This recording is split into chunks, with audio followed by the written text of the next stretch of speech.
Good morning, dear hearts, again. So we're at lesson 351, first lesson of the last section of part 2 of the workbook. This lesson is my sinless brother is my guide to peace, my sinful brother is my guide to pain, and which I choose to see I will behold. This is all about my choice of how I'm going to see my brother. Am I going to look upon my brother and see him as a guide to peace? Am I going to see the glory, the light, and the magnificence within him? Or am I going to look at my brother and see him as little and less than who he really is? See him through an egoic perspective. And in my egoic perspective, he has to be small because I cannot allow anyone to be more than I am.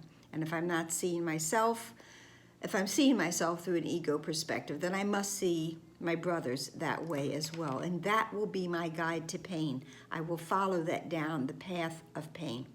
And whichever way I choose, that's what I will behold. That is what will be my truth for myself and my truth for me about my brother. Now, this is very much in alignment with a story that I mentioned many lessons ago. And it is a story that is attributed to the Cherokee tribe as well as other sources. And it's called Two Wolves.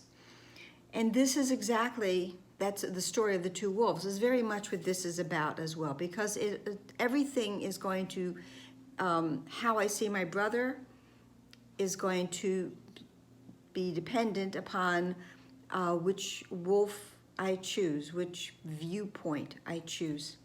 So the story of the two wolves is that the grandfather, it's a grandfather and a grandson, and it's been told from both perspectives. One, that the grandson is telling the story and asking for guidance from the grandfather, or from the grandfather telling the story to the grandson. And the grandfather is always said to be a shaman, a head of the tribe, a medicine man, a very learned, wise individual. So the grandson goes to the grandfather and says, "Grandfather, within me, I feel as though I have two wolves fighting." And the grandfather says, "Tell me about this." And the grandson says, "Well, one wolf is full of anger and envy and sorrow and greed and guilt and arrogance.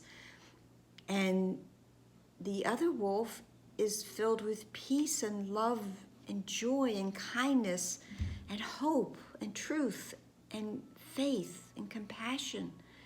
But grandfather, which of these wolves will survive within me?"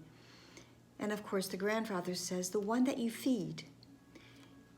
The viewpoint of my brother, whether I will see my brother as my guide to peace or my guide to pain, will be dependent upon which of those two viewpoints I feed.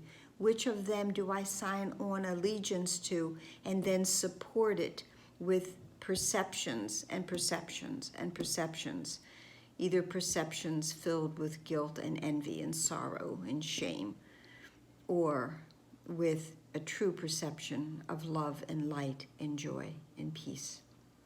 That's what today's lesson is about. Two wolves within us. We get to choose.